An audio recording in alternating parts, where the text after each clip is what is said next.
Hi, I'm Tvrdik of Affiance, and you're watching Groovey.TV.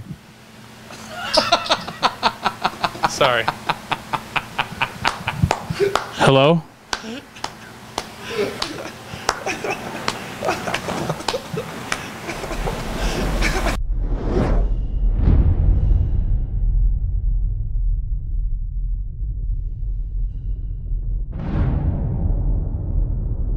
It's like a sweatband.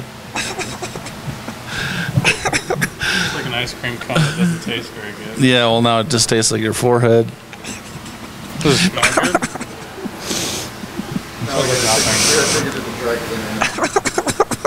After we get you an eye patch.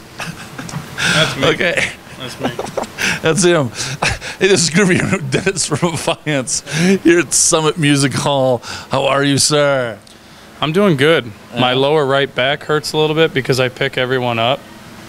I literally pick up our fans. If they want a picture, they're in my arms or on my shoulders. And I thought that was the coolest, most unique idea. But I think I'm starting to feel the wear and tear of it. Yeah. I'm getting really strong really fast. Yeah, I'm a huge fan. Can I have a picture with you? If you're under 310, 310's my limit right now. My goal is to try and get 325 up. Where's the scale? Where's this? I don't know, but see, the whole concept is get up off the ground. You know, okay. so you get up off the ground with Denny T, and then I put you in my arms. But I've gotten to the point where I can put a girl on my shoulders and then pick a full-grown man up. Wow. And then do them both at the same time. That's like, you should have like Guinness World's Record stuff going on. Yeah, I don't know. I think I'm hurting myself a little bit. I think that's what's happening. Yeah, don't risk your career over photos with fans. So anyway, sir, new album kicks major ass. I love it. Thank you. Yeah, it's freaking rad. So what was it like putting it together? It was like, you know, a long time coming. We wanted to release something, you know, new and because we wrote No Secret Revealed in 2009. Okay. And we didn't release it till over a year after we had wrote and recorded it. So it was already old to us when it came out.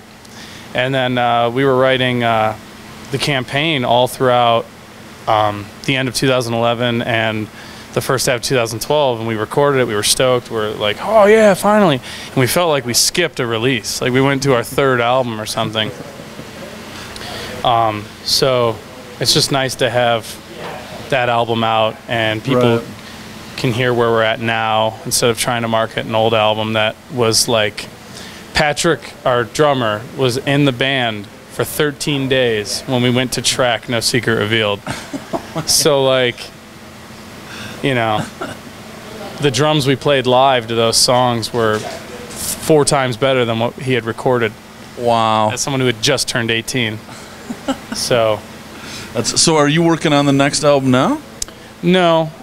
We've written like 4 or 5 songs. That's kind of our system.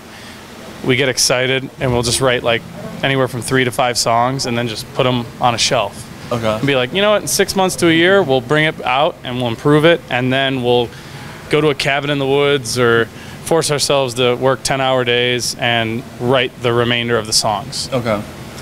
And then that way there's diversity, you know. I don't know. So it's basically just chaos. It's organized chaos. Organized chaos. Yeah. In a cabin in the woods. No, where else would you rather write an album? Well, no, I'm just seeing you guys in that movie, which would be really awesome. You should be in Cabin in the Woods too. Oh, I never saw that movie. You have to see it. It's freaking rad. I don't really watch horror films. Really? I don't know. It's you know what's gonna happen. No, this is more of a Like The Ring is good. Yeah, The Ring. Reminds me of my childhood nightmares I had about this, you know, Luciferian character named Don Don. Very terrifying. Would tickle me till I'd wake up choking on my vomit. Really? Don Don would do this? Yes, he looked like Jesus. I'm not making any of this up, actually. It's very real. 14 years I had that dream. Wow. That's awesome. From 2 to 16. Really? Yeah. Wow. Well, I don't want to go down this road right now, but I actually became a believer. And, yeah,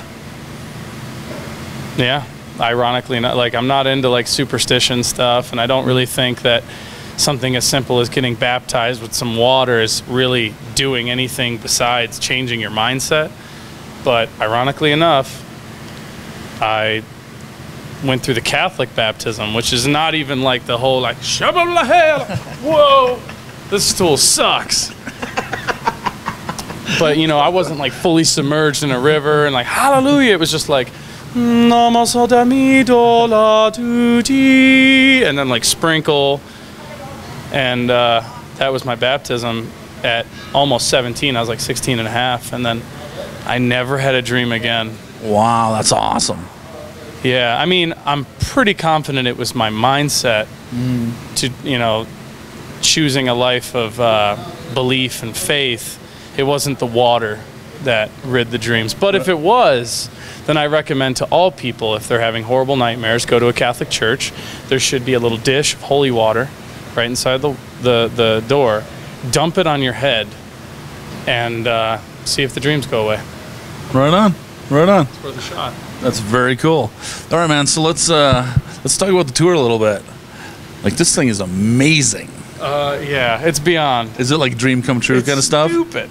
Like when people ask me how's the tour, I go, it's dumb. It's dumb.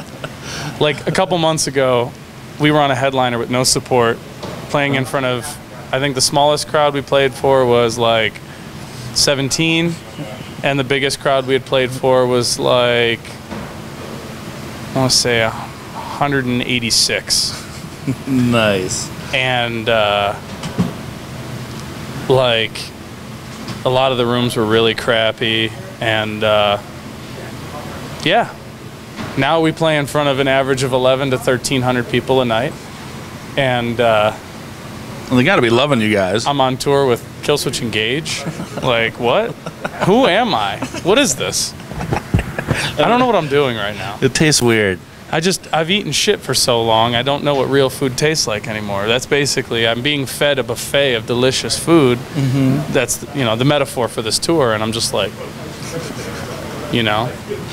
And it's got to be doing a lot for your band as well. I mean, you know, we saw your name, we're like, who's Affiance? Let's check them out. Here we are talking. Yeah, there's a lot of reasons why we've gained some exposure from this tour. Which one of them I'm not going to go into. It's, you know, but yeah, like it's just crazy. It's the biggest opportunity we've ever had, nice. And we're really, really stoked to be a part of it. And doors are opening left and right now because we're on this tour. It's badass. So, I mean, we were struggling so hard to get an opportunity, and we weren't thinking, you know, if we could just tour with Killswitch and Gage. We were thinking, man, if we could just get on a tour where we're supporting a band who draws 200 or 300 a night. We'll build slowly. We went from, you know, the poo-poo toilet to, you know, the kingdom of heaven like that. Like, but it took years. I mean, I was swimming around in like, the poo-poo toilet. You know, you ever go to like a park, like, and you go in and there's just a hole. You sit on the toilet, but it's a hole, and they're like 6 feet down. It's just a bunch of poo and liquid, and it just smells horrible. I lived in that for years. That's what kind of touring we were doing. Just getting peed on and pooped on by industry people and never getting the opportunity. And then now it was just like Jesse Leach himself just was like, oh, you need a hand? I'll pull you out of there. Come on, tool, buddy. Dip-de-dip-de-dee. You want catering? Here's some food. Oh, you want a 24-pack of beer for free? Here you go. I'm like, what is this? Do I owe you a massage? What are we doing right now? So yeah, it's been night and day for us, and we've been working our asses off to get to a point where we can have this opportunity, and here we are. That's awesome. So it's definitely a career-making change, and so what else is planned for the rest of the year? We're gonna try and do a couple more solid tours, and write some more songs. We need to get a new van because our van's in Fort Lauderdale, Florida right now, broken down, and our trailer is in Buffalo, New York. Yeah, so we definitely need to do that. You're leaving little pieces of yourself everywhere. Well, we're shedding all that poo-poo. Shedding the poo-poo. All the stuff from the poo-poo phase. It's just breaking down and disintegrating into that chemical water that's at the bottom. The blue shit. The blue stuff, yes. Yeah. It's breaking it down, and we've been in there so long, it caused corrosion. So now we need new stuff. All right, man, one last question. We're both starving to death. So, well, I'm not starving to death, but he is. I'm just hungry. In your entire touring history on the poo-poo tours, what's the worst thing you've ever eaten on the road? Dude, I can't answer that question like that. I don't know. What was the worst thing I ate? No, I don't. Dude, I always try and find the best food. Mm-hmm. I've eaten so much good Food Network and Travel Channel food. I could have a show. Never ate, like, deviled eggs at a gas station or anything? No, but I love deviled eggs. I make great deviled eggs. So you're really into cooking? Yeah, like phase 2. If this is phase 1, phase 2 will be opening a restaurant, like a heavy metal meatloaf restaurant or something, you know? A brewery, a coffee shop. Nice. And then, you know, when I get sick of that, I'll have people run it and I'll tour.